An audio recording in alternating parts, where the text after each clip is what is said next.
Olá, seja muito bem-vindo e hoje faremos outra correção do meu site referente ao relatório do Sonar. Hoje a correção vai ser bem simples, porém o teste unitário será um pouco mais complexo. Como será esse teste unitário? Será um teste que vai validar o meu endpoint que consulta um banco de dados. Se você quiser ver uma maneira diferente de fazer isso, bora continuar no vídeo. Vamos analisar os bugs que ainda restam aqui, que são 7 bugs, tá? O primeiro é a respeito de números randômicos que eu gero e mando por e-mail. Todos os outros bugs são referentes a quando não encontra nada no banco de dados ou encontra alguma coisa e o Sonar está apontando que eu tenho que melhorar o jeito de escrever o meu endpoint. Então vamos pegar aqui qualquer um aqui, né?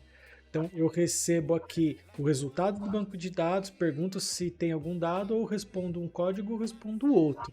Então, assim, a correção é bem simples de fazer, nós vamos fazer a correção, mas antes da gente começar, eu queria explicar como que está estruturado o meu endpoint, para você ter uma ideia de como nós vamos fazer o teste unitário, que hoje vai ter bastante coisa para fazer. Vou fazer aqui uma explicação rapidinha de como que está meu endpoint, meu site inteiro está estruturado dessa maneira, e aí vocês vão entender como que a gente vai proceder no teste unitário. Lembrando, se eu fizer uma correção, eu tenho que fazer um teste unitário que cubra a correção que eu fiz para saber se a correção está funcionando e para o Sonar também deixar passar no Quality Gate, como eu expliquei nos vídeos anteriores.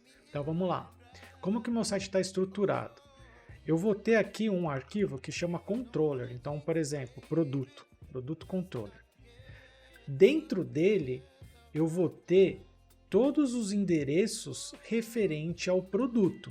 Então, por exemplo, colocar aqui V1, que eu sempre ponho a versão na frente, produto. E aí, se eu quiser inserir, ler, consultar, vão ser os métodos que vão mudar aqui, né? Então vai ter um endpoint de get, um endpoint de post, né? Então, quando eu for chamar aqui o meu sistema para saber os produtos que tem, né? Os vídeos que tem no site, ele vai no controller e vai cair no endpoint referente ao que eu solicitei. Peguei um get, então vou coletar os meus produtos. O próximo passo, o controller, ele vai chamar o service, que vamos colocar o nome de produto service. O service é onde fica toda a regra de negócio do meu endpoint. Então aqui, por exemplo, eu vou ter aqui um método chamado procura produtos, por exemplo. Então o get, ele pode chamar esse método procura produtos do service. Eu estou dando nomes fictícios, tá? O importante é você saber as camadas que eu estou separando o meu software para entender como que vai funcionar o teste unitário. Então, primeiro passo, o controller, que é onde estão todos os endpoints. Segundo passo, eu tenho o service, que é a anotação do @service do Spring Boot, que é onde eu tenho a regra de negócio em si, daquilo que eu desejo expor no meu endpoint. E a terceira camada é o repository, que é o repositório. Então, se eu tiver aqui, por exemplo, produto repository, ele mexe na tabela de produtos, né? E aqui eu teria um método que seria select produto, por exemplo, que o meu service pode chamar um ou mais tabelas, né, para fazer a regra de negócio. Então vai depender tudo do que o meu endpoint precisa fazer. Então nesse exemplo aqui eu só quero trazer os vídeos que tem cadastrado, por exemplo, os últimos vídeos cadastrados. Então eu vou ter um endpoint que vai trazer os últimos vídeos cadastrados, aí o controller vai chamar o service, que é onde tem a regra de negócio, como que eu pego os últimos serviços cadastrados. Então todo o código referente a como pegar os últimos serviços cadastrados estará no service. E no repository, que é a terceira camada, ele ficará somente o acesso à tabela para trazer as informações. Então, todo o meu site ele está nessas 3 camadinhas, tá? E aí, como é que funciona? O repository ele vai para o MySQL, né? Ele vai para o MySQL. E aí o MySQL devolve, e aí ele volta todo o conteúdo que o solicitante pediu, e você vai receber o JSON do que o endpoint disponibilizou. No teste unitário, qual que é uma das premissas de um teste unitário? Eu não posso fazer conexões nas entidades externas. Então, nesse caso aqui, o banco de dados é uma entidade externa, né? Imagina que o meu software vai rodar, esse aqui é o meu software, né? Vamos colocar aqui Biorio Site. Ele vai rodar em outra máquina, na minha empresa, e essa outra máquina vai... lembra que a gente conversou do Sonar nos vídeos passados, né? Essa outra máquina vai ver se compila e vai rodar os testes unitários. Essa outra máquina, ela não tem acesso ao meu banco de dados. Ela está isolada e deveria ser isolada. Existem até umas maneiras legais de fazer essa máquina aqui, a gente pode até conversar em futuros vídeos, mas a ideia é, a máquina vai testar o meu software, rodar os meus testes e depois rodar o relatório do Sonar, tudo separado. E ela normalmente não vai ter acesso à minha entidade externa, porque imagina, você tem uma empresa, sei lá, de 1000 funcionários com, sei lá, 200 projetos. Não tem como essa máquina ter acesso a todos os bancos de dados ou serviços, né? Então ela tem que conseguir rodar todos os testes do seu site de maneira isolada. E como que eu conseguiria fazer um teste unitário de maneira isolada? Normalmente o pessoal usa o Mockito, que moca quando a gente vai acessar um repositório e fala, ó, se for tentar acessar esse método, devolve isso. Então assim, para você entender o que eu vou te passar hoje, você tem que ter passado pelo menos por essa experiência. Eu vou tentar ser o mais claro possível na explicação. Então assim, eles mocam essa conexão, né, usando o Mockito. O que nós vamos fazer? Nós vamos configurar para quando tiver no modo de teste, nós vamos usar um outro banco de dados que se chama H2, que é o banco de dados que, vamos dizer assim, vai embutido com o meu software e ele sobe em memória temporária. Então, quando ele estiver no modo teste, ao invés de ir para o MySQL, ele vai para o H2. Então, se eu estiver rodando o meu site em outra máquina, ele não vai sair para o MySQL, ele vai rodar um banco de dados local, que eu vou configurar na memória, e ele vai extrair os dados desse banco de dados. Então, no meu teste unitário, a gente vai mudar o acesso de um para outro. Então, eu vou remover esse acesso externo, porque o H2 é um acesso interno, que ele vai subir localmente esse banco de dados, vamos dizer assim, e eu resolvo o meu problema. Qual que é a vantagem disso? Eu não vou precisar ficar mocando os métodos. O que eu vou fazer? Eu vou criar todas as tabelas do meu site dentro do H2 e eu vou fazer os inserts dos dados nessa tabela que vai subir temporária.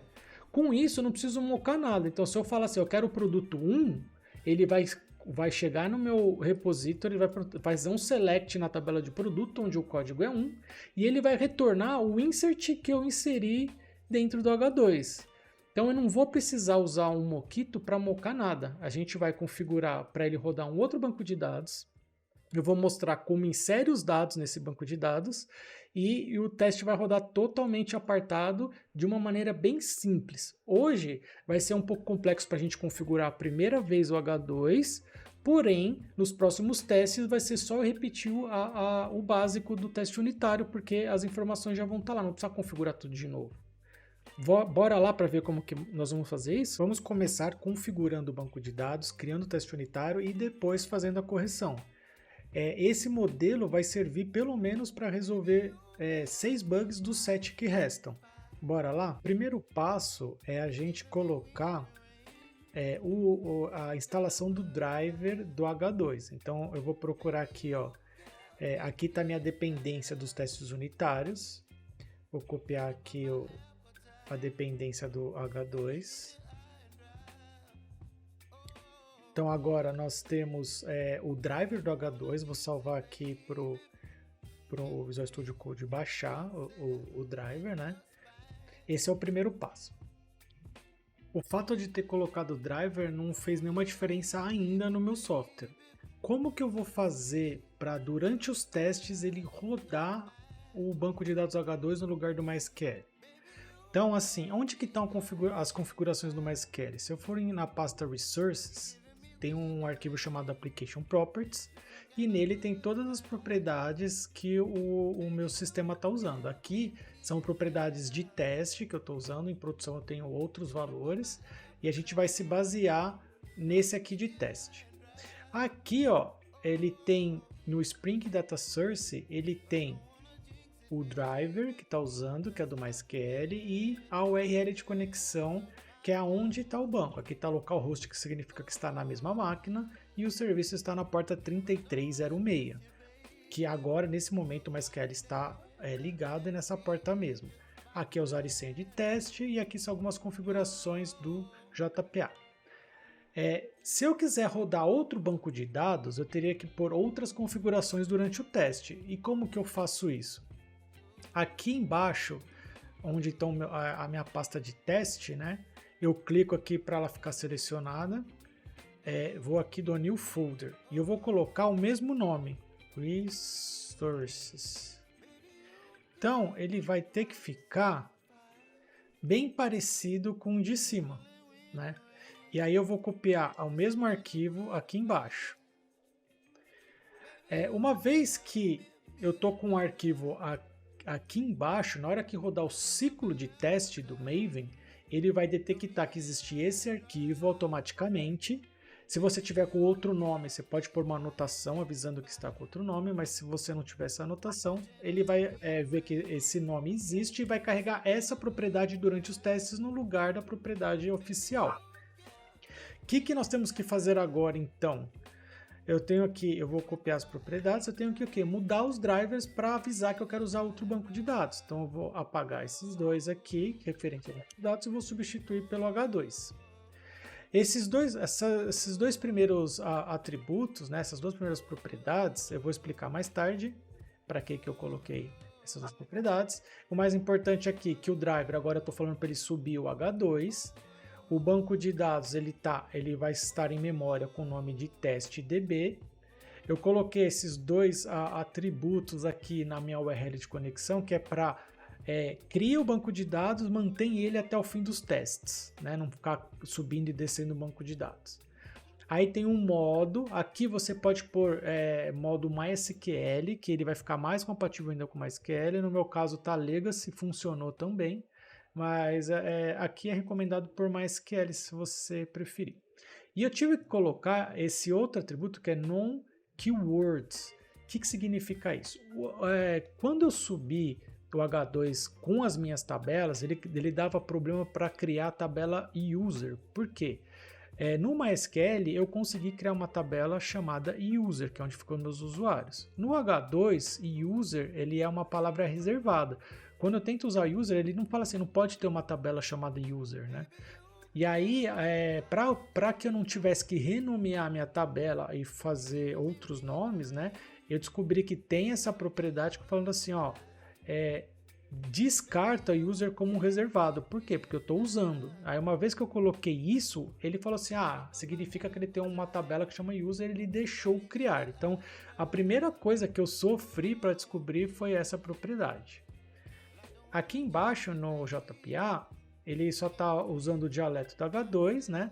Então o que acontece? Todas as minhas entidades que estão mapeadas no repository, todas agora vão ficar compatíveis com H2, tá bom? Com o banco de dados em memória. Então esse é o segundo passo, que é a gente avisar para os testes que eu quero usar outro banco de dados. Vamos executar o teste que nós criamos semana passada para ver se está carregando esse banco de dados novo. Então vamos abrir aqui, clicar aqui para rodar.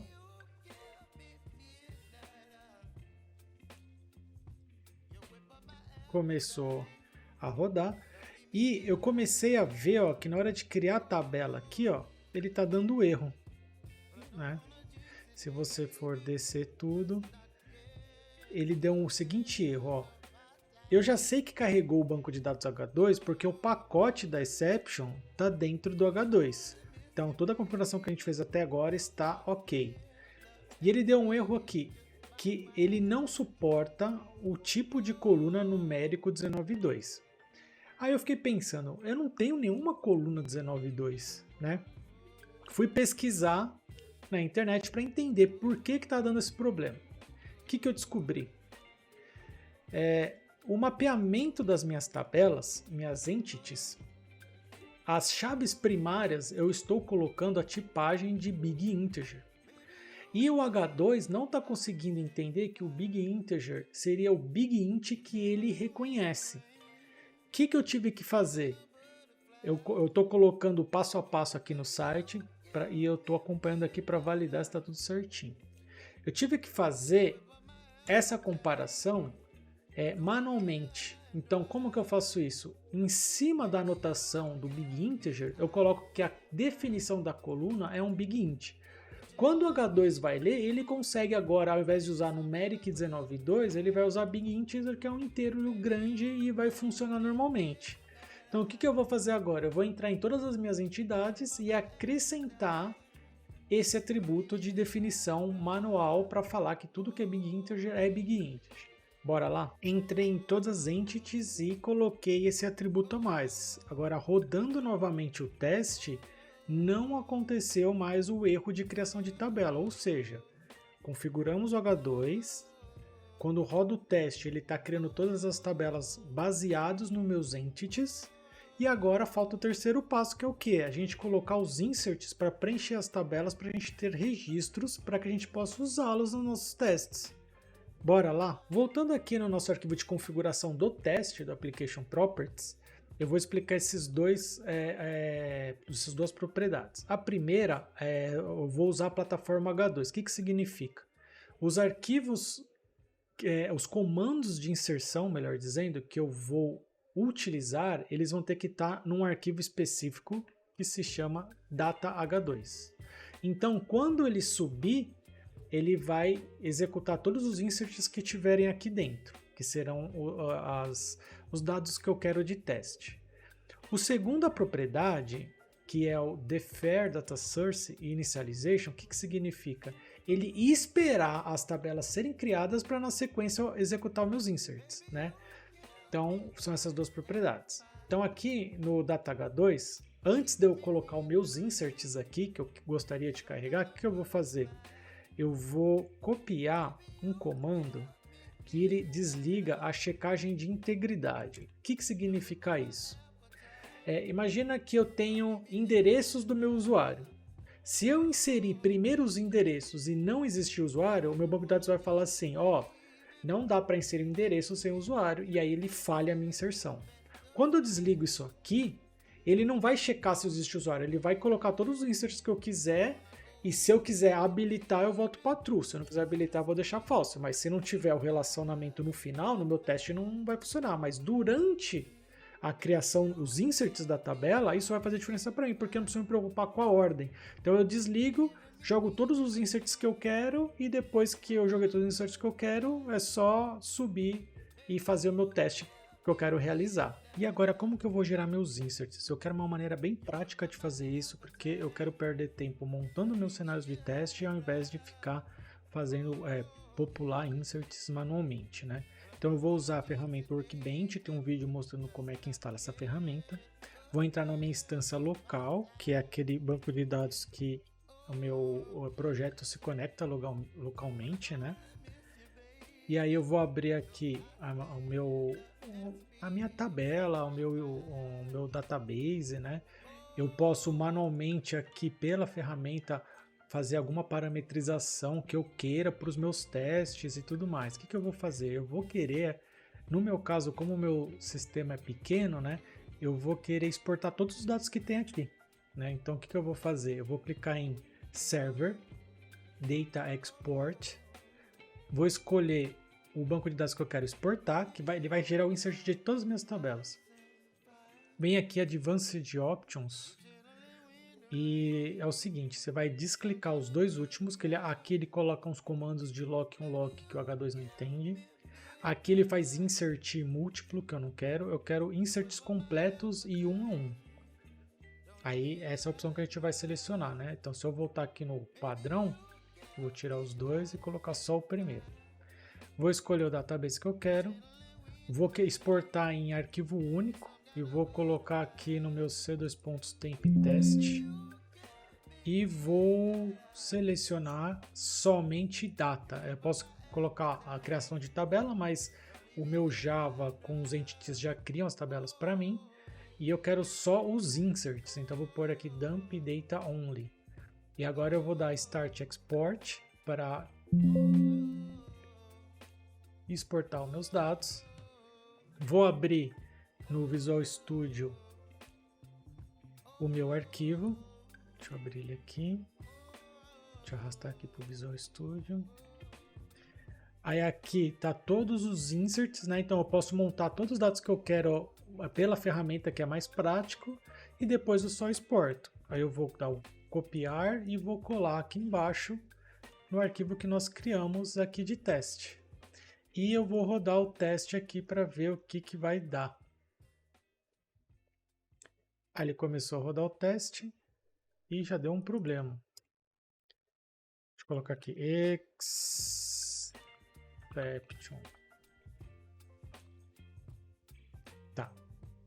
Que erro que ele está dando? Ele está rodando aqui ainda, mas dá para ver aqui o erro que ele está dando. Ele está falando assim, ó, existe uma coluna que ela é muito maior que 255.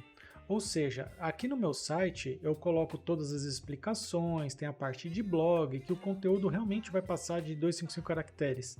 E o H2 está reclamando que existem colunas que passam de 255. E aí o que eu fiz para resolver esse problema? Então deixa eu copiar aqui a anotação, que é uma anotação chamada de lobby. Então assim, eu identifiquei aqui no meu projeto quais colunas que eu salvo grandes volumes de texto, né? Grandes volumes assim, mais que 255 pelo menos, né? E aí ele chama de content. Deixa eu procurar aqui no arquivo, né? String content. Tá. Todas essas variáveis aqui que tem content, eles normalmente salvam mais que 255, que é o nome que eu dei para a coluna para armazenar todo o descritivo do material que eu estou passando para vocês. Para resolver esse problema do H2, eu também olhei na internet e achei um @lobby. Esse @lobby vai falar para o H2 para ele usar outro tipo de tipagem, não mais travar em 255. E aí eu tenho que fazer isso em todos que são entities, né? Esse aqui é entity também. Vou importar aqui. Esse aqui não é entity, esse aqui é entity. Vou colocar @lobby, esse aqui não é entity. Vamos voltar aqui para o meu teste. E vamos rodar novamente. Bem, antes de continuarmos, deixa eu só recapitular para explicar melhor esse último problema. No meu site eu cadastro essas explicações das videoaulas, né? Coloco todo o texto. Esses textos que vocês olham no site eu armazeno numa coluna.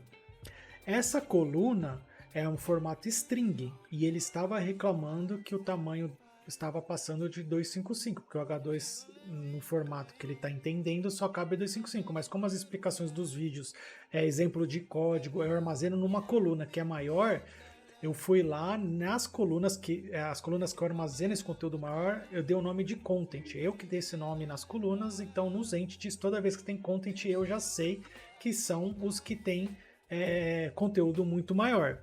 Então eu fui lá e coloquei esse @lobby. Então só para vocês tentar explicar melhor essa última passagem aqui. E aí eu rodei o teste novamente e ele deu erro novamente na formatação do meu SQL. Finalmente iremos para a última modificação, que é o seguinte. Eu descobri que devido a eu colocar conteúdo de código no meu site, ele está colocando aqui um /aspas que está conflitando com aspas do insert. Então eu vou dar um replace aqui no meu SQL de /aspas para /aspas duplas. Vou salvar e vou rodar o meu teste novamente. Vamos ver se agora finalmente a gente vai ter configurado o H2 100% com todos os inserts e estaremos prontos para fazer a modificação e o teste. Daqui para frente eu não preciso mais fazer tudo isso. Ó, funcionou. Deixa eu rodar todos aqui. Eu não preciso mais fazer tudo isso. Esse setup só é a primeira vez que você precisa fazer. Depois você já vai aproveitar toda essa estrutura para montar todos os seus testes e fazer todas as suas correções. E aí você só muda se você quiser pôr outra informação, criar um teste, né? Você que escolhe os inserts que você quer fazer. Para o vídeo não ficar muito grande, eu vou deixar a criação do teste e a correção do bug do Sonar para o outro vídeo. vai ser bem mais rápido, por quê? Porque a gente já fez toda essa configuração do H2 e o nosso sistema está pronto para criar todos os testes necessários que envolvam o banco de dados. Até o próximo vídeo, espero que você tenha gostado.